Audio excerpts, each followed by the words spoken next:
Okay, I cleaned the valve up here. You can see there's 4 flow holes. The bigger one in the center, smaller one to the left, and that one right there at the end. And there's a real small one right there. So we're gonna lube these O-rings up and clean the area up on the tractor and put this back in. I'm gonna pry this frame rail back down. I got the O-rings lubed up.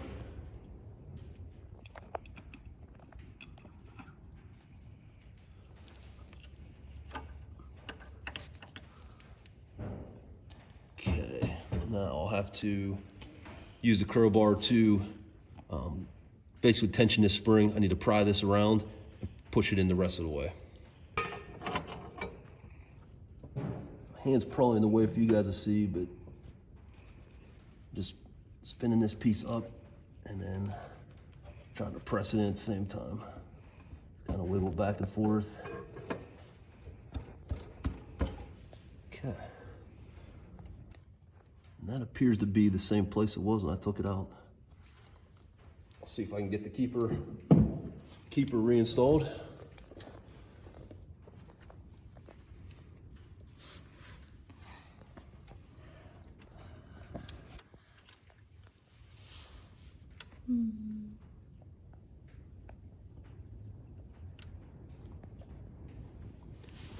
This keeper, you gotta kind of lift it up here and then bring it down to kind of get the snap into place. So, wish I could get the camera and my hand in there, but let me try. I'll try this way. I'm sure I'm still blocking it though. Okay, we got the bolt there.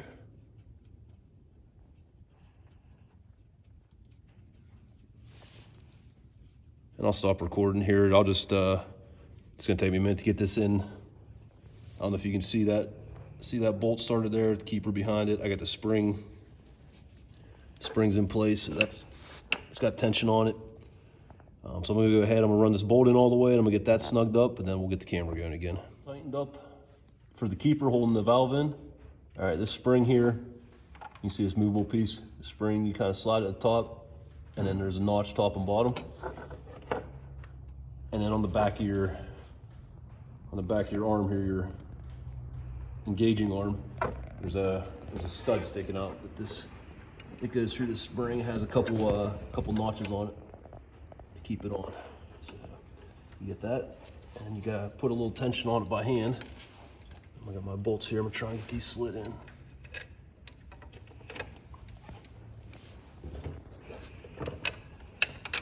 All right, we got one. I'm gonna get a nut on there just so it doesn't pop out.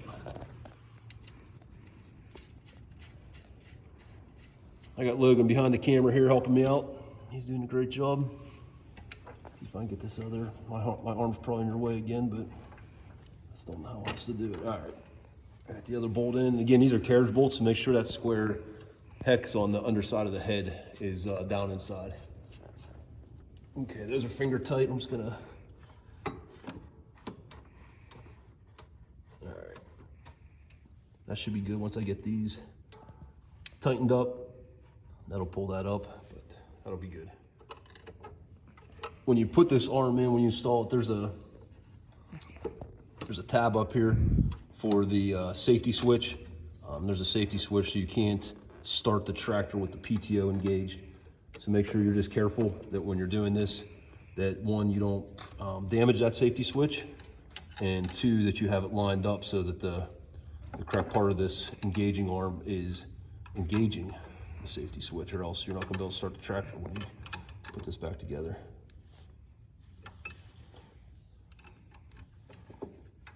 You can hear it click if you listen real close.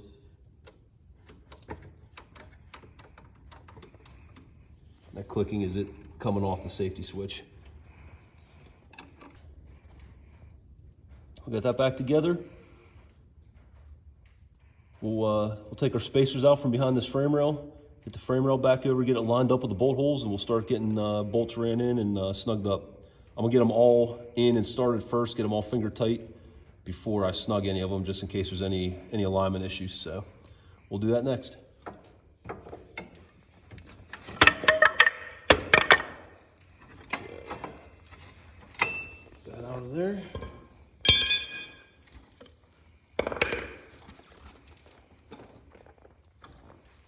I'm gonna use the crowbar actually to lift this frame rail up a little bit, just to kind of make sure it's sitting on top of the axle housing correctly how it was when I tore it apart.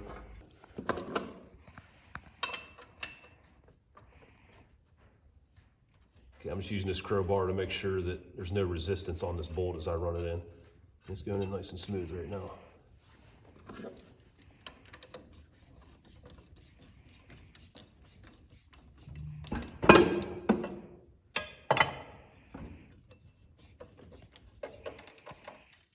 Okay, that's snug. I'm gonna back off just a little bit. All right, I'm gonna get all the transaxle transmission bolts in, basically from here towards the front of the tractor first, and then this rear area on the 3-point, this frame, it needs to come up slightly. So I'm gonna go ahead and put these other bolts in first because they are lined up very nice. I'm just putting the slightest amount of pressure on this crowbar and they're going in no problem.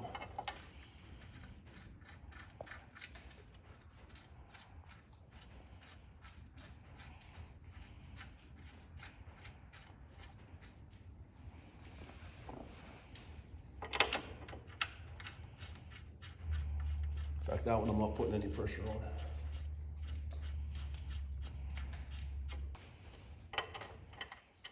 Again, there are different size bolts here.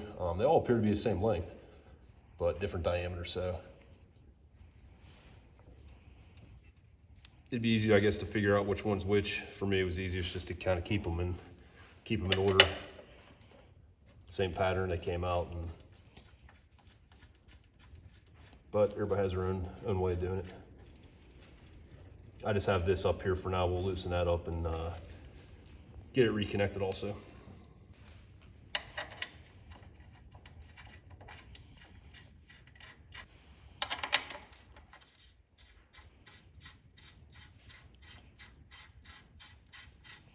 Okay, I'm gonna go ahead, these 8 that go into the transmission, transaxle, whatever you wanna call it, I'm gonna go ahead and just snug those with a ratchet. Not tight, just get them snugged up pretty well so they don't move as I adjust this piece. So I'll go ahead and do that now. Basically just running these down now just to kind of compress the lock washer.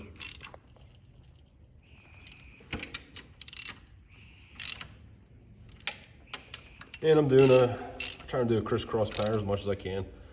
Highly doubt it's necessary on this, but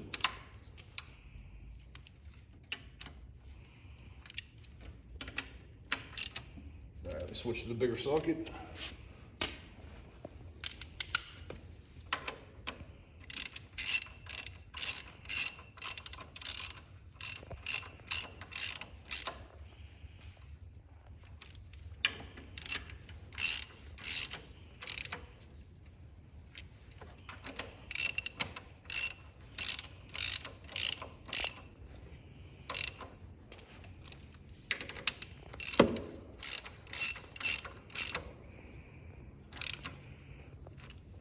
I'm now going to bring this floor jack up a little bit and try and get these bolt holes lined up.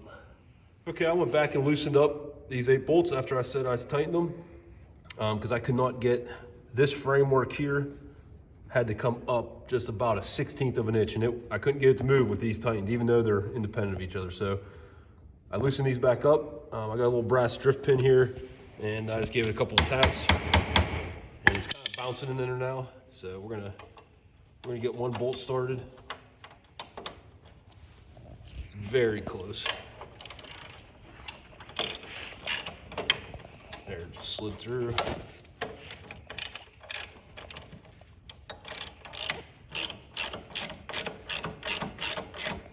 Okay, I got that one started, and the holes feel lined up much better now. So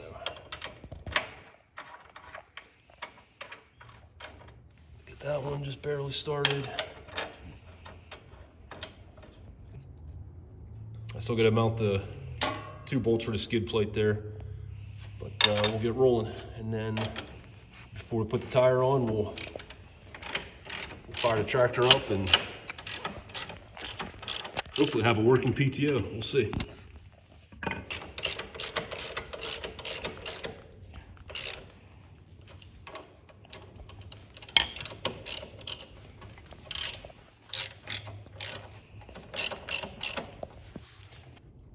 All right, I'm gonna finish these up. I'll get them snugged up, and then we'll get the camera going again.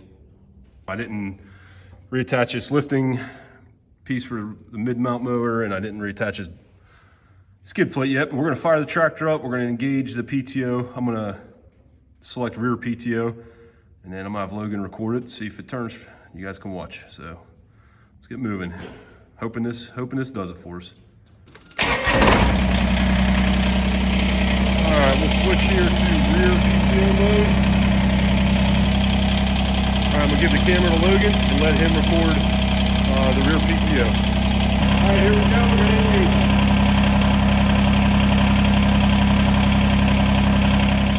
You guys saw the PTO did not turn when we tested it, so went ahead and pulled everything back apart again. I didn't record it. I don't think anybody wants to watch that twice. So we got the frame rail here blocked, spaced out, everything disconnected. I got the valve out. It's over here. So as bright as my LED work lights are, I took this out into the sunlight. It's pretty sunny out right now. And I did notice that down inside that very small hole there, it looked like there was something. And then also in the sunlight, you could see down this hole where with the LED work lights, I don't know if there's too much glare, if they're too bright or what, but you couldn't really see down that hole. So I got a piece of small piece of wire here, just some junk wire I have laying around. But it's a lot stiffer than what I was using before. And I was able to press down through that hole, and there was a small piece of silicone sealant. So I was able to press it down through that small orifice there into where it was captured in the center hole. And then all I did was put a little hook on the end of, so I get to focus on this wire. I was able to slide it out. But I got it here on this piece of paper, you can see, and just give you an idea of the size of that. There's that wire, and there's a little tiny piece right there at the end of the wire, and then still a very tiny piece. That longer piece there is maybe, maybe 3/16 of an inch long, and as you can see, it's kind of, one end's kind of a little pointier, a little smaller diameter. That's all it took. That fully blocked that hole. So I just tried with an air compressor. I put a nozzle in this center hole here on the end, and I got good airflow out that hole, which I was not getting before. So we're gonna put this back together. Again, I'm not gonna record that. You guys have already seen it, and then we'll fire the tractor up and we'll test it.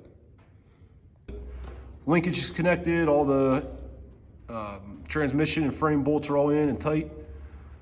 We're gonna give it another try. I feel good about this one. Got that piece of silicone out of there and got air through it. I think we got it this time. So I'm gonna hand the phone off to Logan here to watch your rear PTO. We'll fire the tractor up and see what we have.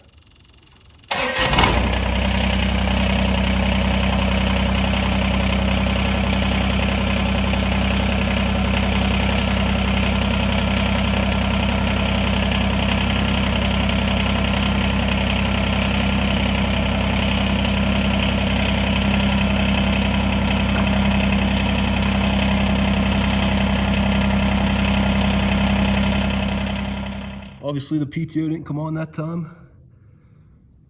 I got to the point I got all the bolts out, got the hydraulic valve out, and have it back in with 2 bolts just to hold everything in place. And these are the pieces I got out this time. So this one,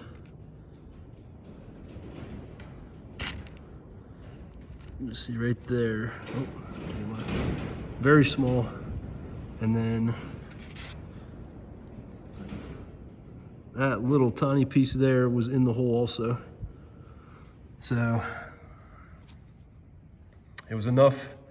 As soon as I pulled it out, I tried to blow air through it again, and you couldn't get air through that very small, it's about a 1 millimeter orifice. So I got these pieces out. I did a better inspection inside the case where the hydraulic valve goes I did last time.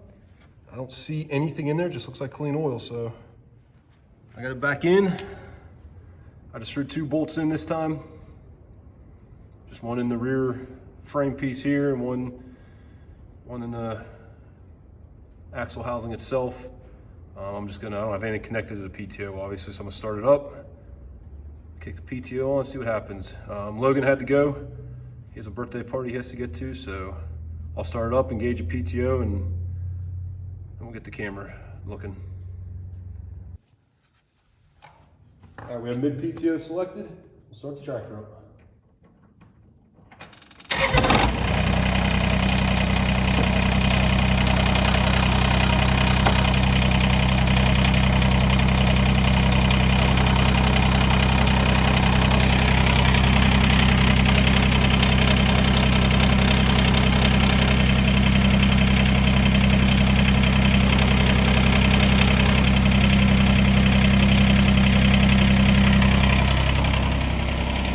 All right, we'll try the rear PTO. Let me go hit dirt roll here.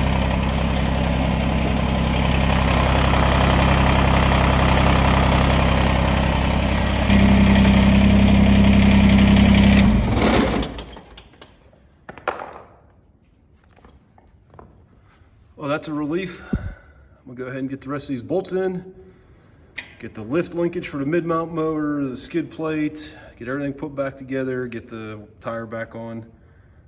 And then we're gonna get the motor connected and we're gonna do just a little bit of mowing to test it.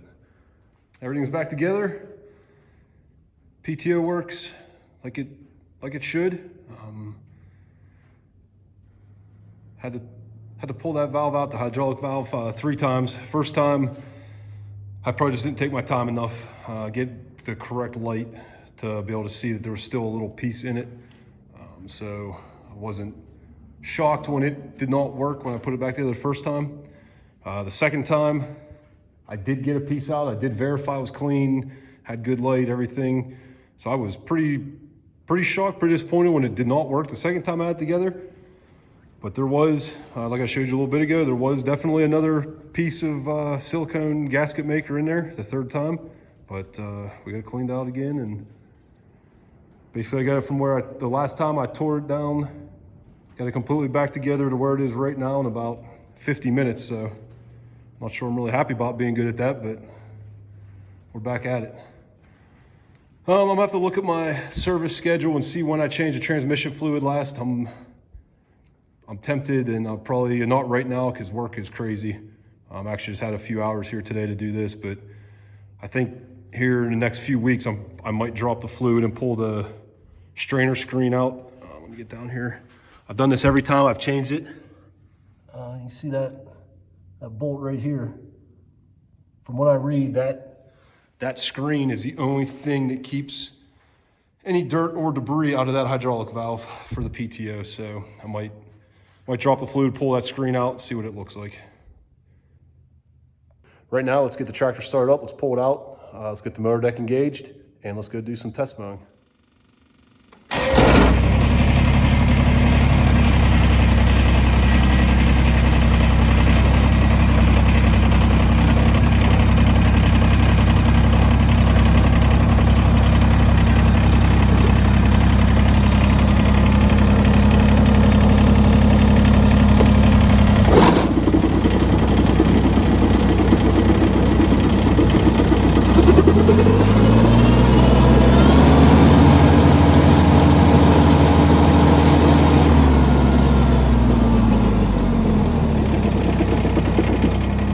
All right, let's go mow some grass.